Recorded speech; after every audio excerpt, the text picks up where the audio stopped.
There are certain phrases in the Bible that I've read my whole life, but I've never really stopped to think about what they mean. And one of them is this: the fear of the Lord is the beginning of wisdom. And if I'm being honest, for years, I didn't know what to do with that verse because every time I heard the word fear, I thought about being afraid. I thought and imagined hiding and running, punishment, the fear you feel when you're in danger. But that never seemed to fit with the God that I saw Jesus to be. So, how could the God who tells us do not fear also tell us to fear him? That question stayed with me. And the more that I've read scripture, the more I think I misunderstood what God was inviting us into. Maybe the fear of God isn't about being terrified of him. Maybe it's about finally seeing him for who he really is. And I think about the first time that I stood beneath a mountain or looked into the sky full of stars, far away from the city lights. And for a moment, you realize how small you are, not in a hopeless way, in an honest way. You stop believing the world revolves around you, and you're standing in the presence of something so much greater than yourself that only appropriate response is just awe. And I wonder if that's the beginning of the fear of God. Not panic, wonder. Not dread, reverence. Not running from him, but recognizing who you're standing before. And somewhere along the way, I think we become very casual with God. We talk about him like he's another option, another voice amongst many, someone we consult when we need help, or someone we thank when things go well. But scripture, it paints a much bigger picture.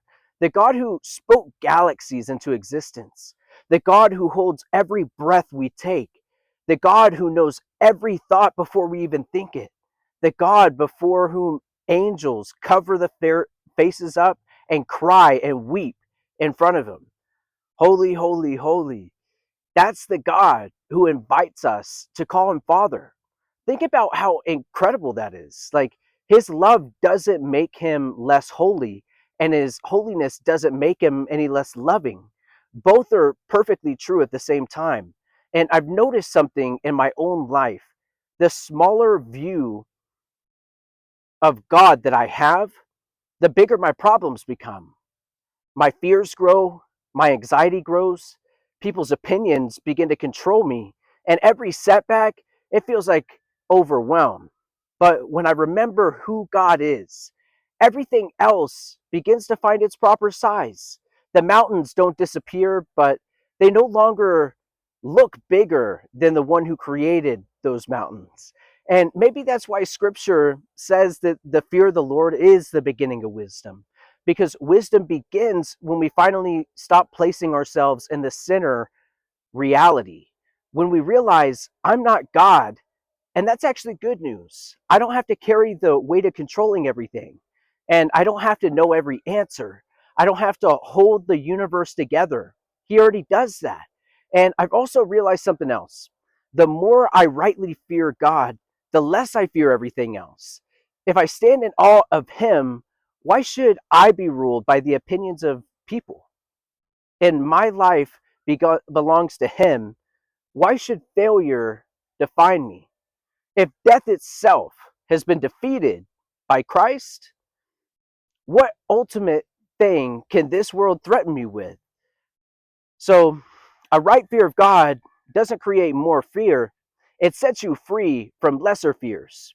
There's something I wish I had understood years ago, and it's because I've spent so much time worrying about what people thought of me, trying to prove myself and earn approval, trying to avoid failure. But slowly, God has been teaching me something. The opinions of other people are constantly changing.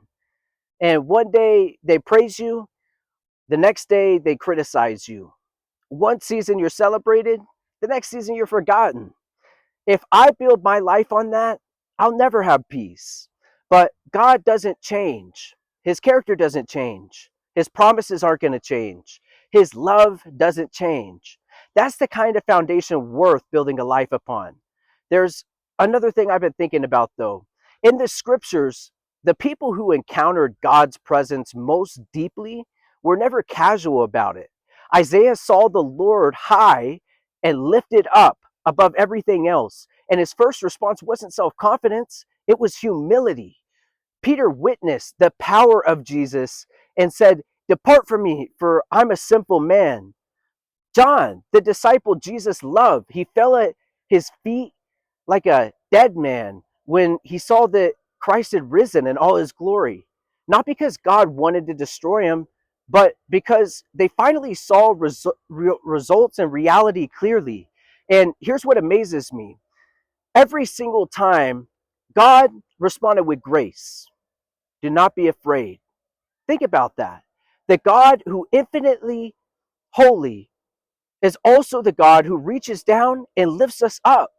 The God who deserves our deepest reverence is the same God who invites us into relationship.